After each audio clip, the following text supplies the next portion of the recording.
All right, gang. So we're going to show you how to use a bandsaw today. And the reason we call these bandsaws is because the blade is actually just a huge band. So let me show you over here. We take these doors and open them up. You can see that the blade that goes on here is one continuous loop that goes across these big wheels. And as a matter of fact, here's an extra blade, and you can see it is one continuous piece. Let's see if I can undo this without poking myself. Good. And so it's one blade, one continuous loop, or a band as they call it. Each one of these is about 8 feet long. We measure bandsaw blades two different ways. One is the total length of the blade, but more important to you guys is how wide the blade is from the front of the teeth to the back edge of the blade. So this blade here is a 1/4 inch blade. We typically, for cutting out CO2 cars and doing stuff with napkin holders, use a 3/8 blade. And the general rule of thumb is the wider the blade, the straighter the cut it makes. The narrower the blade, the curvier the cut it makes, which makes sense. Think about a chop saw or a miter saw, has a 10-inch blade, makes very straight cuts. Scroll saw has an 1/8 inch blade, makes super curvy cuts. So this kind of falls in between those two, and we can put super wide blades on them or we can put super narrow blades on them, depending on what job we're doing. Since most of these bandsaws that we're using, these two that are set up in this room here, are used for cutting out CO2 cars and napkin holders, we have them set up for that use, okay? So the first thing, when you walk up, you're gonna find that these upper blade guide assemblies are about a 1/4 inch off the table. And we do that for a couple reasons. We do it so it forces you to adjust them. Now, I was just in here playing with these, and I forgot to adjust that one. I'll take care of that shortly. But when you walk up to the bandsaw, the first thing you need to do is, number one, make sure you can see the teeth. It gets so noisy in here, it is conceivable that someone could turn the bandsaw off, not actually get it turned off all the way and walk away, and you wouldn't know that it's still running. So before you adjust anything, look at the teeth and make sure you can see them. If you can't see the teeth, it's because the saw is running, and it's so noisy in here you just can't tell. So we're going to make sure that the saw is not running. The next thing we're going to do is I'm going to put a finger underneath the upper blade guide assembly.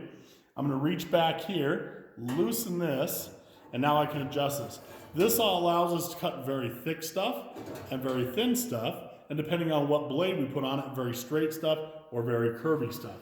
We want to have this so the upper blade guide assembly, we'll just call it the upper assembly from now on, the upper assembly is within a 1/4 inch of your material. There's a couple reasons for that. Number one, the closer these blocks are to your material, the easier it is to steer and control. So we want to be able to have some control and guide this through the wood where we want it. So the closer we have those, the better off we are. Number two, all this blade right here that is there no matter what, but now is covered, is safer, okay? If this blade, and I've seen guys on TV run their bandsaws like this, and I think, wow, that is a really, really bad idea.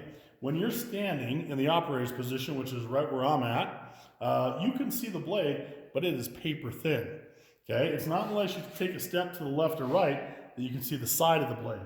So from this position, the blade is hard to see in the first place, and then to have all that exposed is a really bad idea. So we're going to put this down and we're going to put it within a 1/4 inch of material, which just happens to be, if you let the weight of that sit on your finger and you tighten it up, you'll be shocked how exactly close that is to a 1/4 of an inch, okay? The bad news is on the test, they give you a trick question, and on the test, I think it says it should be within a 1/2 inch. So make sure you're aware of that. Make sure you know that. So I have the saw adjusted. It's within a 1/4 inch of the material. I'm going to reach down, turn it on, wait till it gets to full speed, and I'm going to feed my material into the saw and cut it. A couple things that I want to make you aware of. This blue thing here, this blue plastic disc, used to be made out of aluminum, and we called them silver dollars because they are the size of a silver dollar. Their real name is a zero clearance insert, but nobody will remember that. So we're going to call it a silver dollar. My rules are your hands should not be on or above the silver dollar while the machine is running. If your hands are that close to the blade, that's just way too close, okay? The other thing is I never put my hands in line with the blade. So if I was cutting and I got to here and we hit a soft spot, I don't want my finger to slide into that blade. So I always try to keep my hands left and right of the blade. So if it slipped in, I'd probably hit my head here before my hands hit the blade, okay? All right, so I have this piece of wood. This is a piece of scrap wood. You can see that we've drilled on it. We've polyurethaned on it. We've sanded it. We've been using this board for all kinds of different things. But I'm going to come in here now. I'm going to turn this on. Wait until it comes up to full speed.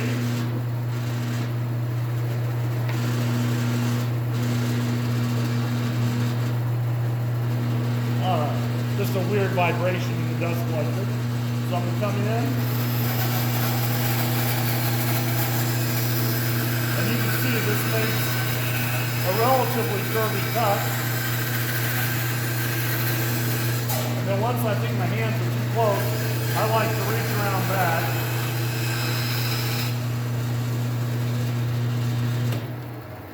And voila. I know you're thinking, that sounds pretty noisy, Mr. Hager. But when all the equipment in the shop is running, sometimes it's really hard to hear. And for some reason, because it's cold in here, the dust collector tube is vibrating on there, making more noise, which it won't be when you're here because we heat the place. But see, makes a nice cut. That's about how curvy a cut you're going to get. We're going to use this for napkin holes. We're going to use it for, we use this a lot for CO2 cars.